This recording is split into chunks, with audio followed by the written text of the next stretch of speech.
Let's bring you more now on our top story. This news we've received in the past few hours that the man who is thought to have led Friday's Paris attacks was killed during the police operation on Wednesday. Many questions remain, though. What happens next? Is France and Europe now a safer place, or is there more to come? In the studio with me is Charles Lister, author of a new book, The Syrian Jihad. Syrian analyst Hassan is with us too. He is co-author of ISIS, Inside the Army of Terror. In Paris for us, French Senator Nathalie Goulet, who led a Senate commission into jihadism. And in Berlin, the former Italian Foreign Minister Emma Bonino. Good to have you all with us. Charles, can I start with you? We've got this news now that Aboud is dead. Obviously significant in terms of this story, but what about the bigger picture? Because surely there are many more like him just waiting in the wings. Sure. I mean, I think his death can provide some kind of closure with regards to the existing security situation with relation to the recent attacks. But you're absolutely right. I mean, the Islamic State and other terrorist organizations aren't unique in the fact that they do attempt to continue to establish these kinds of cells that operate in the Western world to carry out these kinds of attacks. And in fact, the Islamic State specifically aims to kind of establish a sense of momentum. And as we know, these aren't the first attacks that the organization has carried out in Europe, and unfortunately they probably won't be the last. Hassan, what does it feel like Western governments are not grasping here about why we're seeing this kind of jihadism here in Europe before they even begin to think about how to stop it? Well, you know, the Islamic State is a new threat that is trying to replace Al-Qaeda as on the global jihadi arena. It's trying to compete with ISIS, with Al-Qaeda on that same turf. We have to remember, for example, when they produced the video in which they claimed responsibility for the Paris attacks, they featured, they in fact opened the video with a statement by Osama bin Laden. That's not by Baghdadi, for example, or by Al-Adnani. That tells you how they're trying to develop an international network. And these, the attacks in Paris are only a sign that it's a global network is developing. The problem with ISIS, though, in comparison with Al-Qaeda, is that it inspires lone wolf attacks, and anyone can do anything which is acceptable for ISIS. Last year, when Abu Muhammad al-Adnani, the spokesperson of ISIS, made a statement, he said anyone can do anything, and he called on every person to do whatever he can to hurt the countries involved in the coalition against it. Emma Bonino, in Berlin, aside from Europe being united, obviously, in condemning these attacks, it feels a bit like Europe is flailing around with its response. What, to you, should be the priority right now?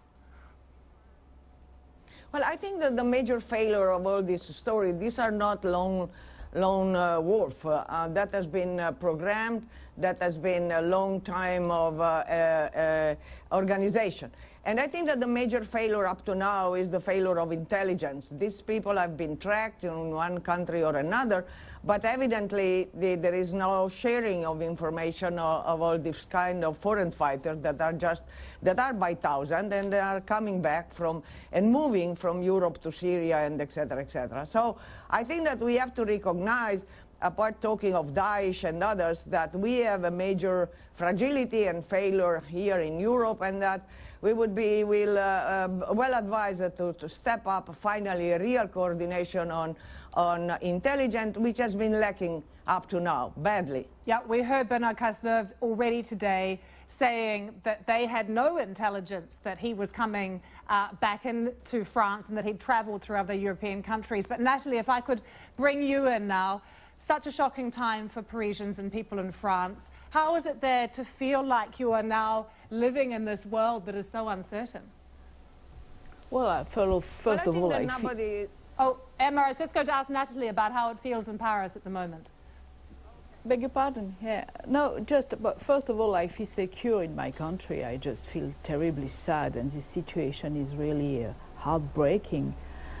But then we see the result of the police action and now the state of emergency. I think that it will be a lot of security and the feeling that the people are going to be secure. But I share the position of the minister regarding sharing intelligence and the fact that, in fact, the notion of lonely wolf is not viable. I mean, those people are all connected.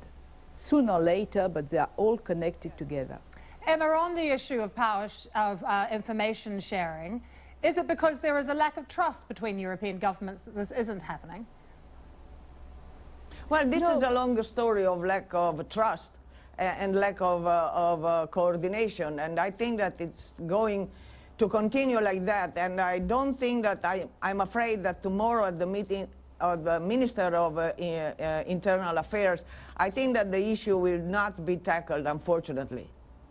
Nathalie, tomorrow interior ministers are going to be discussing Schengen and the freedom of movement of people. Do you feel that that could be threatened now as well?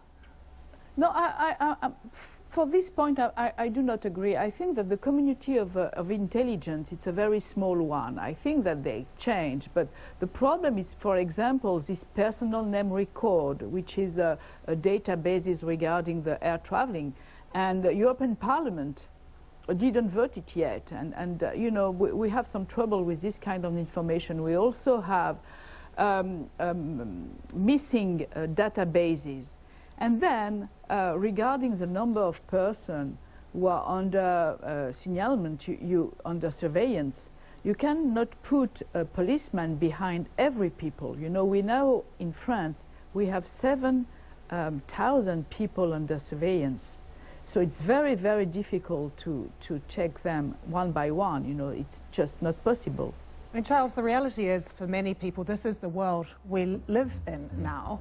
But just hearing what is happening in terms of the lack of information sharing, that would seem so obvious to people, that you should be able to share this information to stop these things happening. Is it more complicated than that, or are there obstacles being put in place that are unnecessary? I mean, I think there are institutional obstacles, clearly, as I think has just been discussed. But I think at the same time there are inherent challenges that we are facing now, much more so than in the past, because now we are faced with multiple potential terrorist organizations who are equally at the same time trying to exploit instability in places like Europe, trying to incite polarization within societies.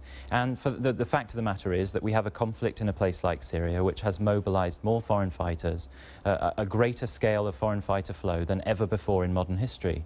And, you know, your other colleagues here have discussed the issue of lone wolves. I mean, yes, the Paris attack may not necessarily be an example of a lone wolf attack, but lone wolves are exactly the model that the Islamic State is trying to exploit.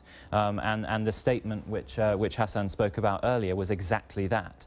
I mean, the Islamic State isn't necessarily calling on everyone to carry out the kind of attacks that we've seen in Paris. They literally said, get in your car and run someone over, pick up your hammer and run down the street and attack someone. And it's that kind of unpredictability and the sheer scale of the potential threat that does make it difficult for intelligence agencies on a domestic, on a regional or on international level to share the intelligence, because it is just so big in scale. Hassan, what can be done about the radicalization of young Muslim men and women here in Europe particularly? Because there's been concern for a long time about them going off to Syria, coming home. They're now jihadis. They're wanting to do something horrific. And yet we saw in a BBC interview yesterday with one of the men from Belgium, the brother saying the family had no idea what was going on. How can that be the case? This is a recurrent theme in, you know, in my conversations with ISIS members and their families. Many parents would tell you that suddenly their son disappeared, and they didn't know until a few weeks later when they called them and they said, I'm with the brothers in Iraq or somewhere. It doesn't only apply to Western families, but people living in ISIS areas, families who don't share this sort of ideology. Now, to go back to the kind of the theme of intelligence sharing, there's an irony here, which is that there are around 60 countries involved in the fight against ISIS, but the countries, not ISIS, seem to be stretched thin. They don't seem to have the resources to work together, and also to deal with the many different challenges that involve fighting ISIS, which is the ideology, the military, the politics of it. You know, in order to deal with ISIS, you need to be involved in all these things. And the enemies of ISIS seem to be more divided among themselves than united against ISIS. Nathalie, can we talk about ideology with you for a moment too? Because we've seen President Hollande speak a lot in the last few days about a united France, and yet very clearly the country is incredibly divided. What is being done to not only deal with these alienated young men and women, but also to try and halt what could be a rising tide of Islamophobia in the country? Well, it's a big fear of mine. In fact, because, you know, we have in France something very special, which is this clerical law and this laicity, which means that the government, the state, do not recognize the religion and cannot interfere in the organization of the religion. And then the French people are not ready at all to listen about any prevention. And in fact, when you are studying these jihadist things, you understand that a big part of it, it's not, it's just a society problems that you have to face.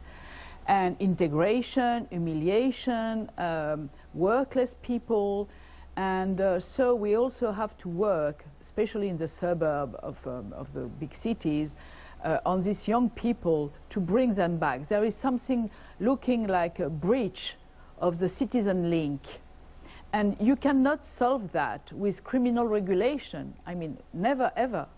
So we have to work on both sides. One side is a criminal regulation, of course, but at the same time prevention. And right now, especially because we are now on the verge of a regional election, the people are not ready at all to listen this kind of consensual or calm speech. You know, they just want criminal regulation, more criminal regulation, and nothing about prevention. So we are like a Titanic with a little spoon sometimes. Emma Bonino, I'm seeing you nodding. Are you hearing any new, any good ideas in Europe about how to tackle this?